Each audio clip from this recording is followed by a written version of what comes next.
ako. Kasi akala ko nga, yun na. Alam mo, Doon kayo magtatrabaho sa bakery niya, sana? ako magbabantay, ako mag-ano. Ayun pala eh. Di, ayun na. Akala ko, yung pera na yon solo niyang pag-aari. Yung pinatay yung bakery na yon. Eto na. Nagtataka ako sa bakery na yon. Nandun yung kapatid niya. Kinuha niya. Nandun maraming OFW na kasama niyang umuwi galing doon. Okay, Yung pala, yung mga OFW na nakatira doon, sila pala yung may share para maitayo yung bakery. Pero ang sabi niya sa kanya yon. Oo, yun ang sabi niya. Kaya Ina mo ka, Norman?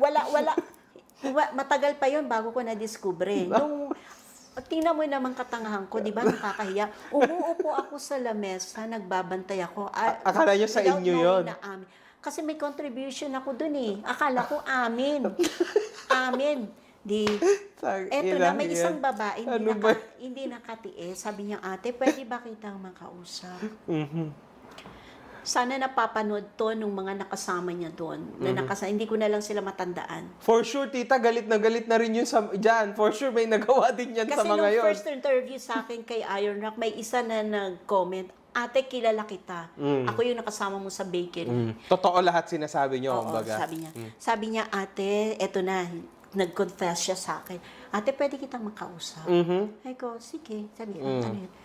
Ate, kasi itong bakery, amin lahat ito. Pera namin.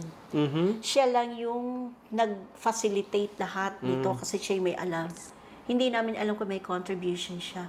Magkano yung perang na ano yun dito? 300,000.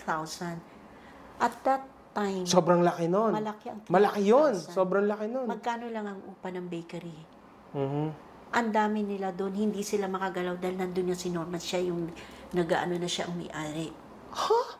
Pero alam niya na hindi siya may-ari. Walang kuhang dividendo, magkano ang income. Yung pala, minsan, di nandun na ako, resign na ako eh. Ang gulat ako, walang gawang tinapay. Walang mga, yung sako-sakong ano, walang delivery. Kinuha niya yung pera.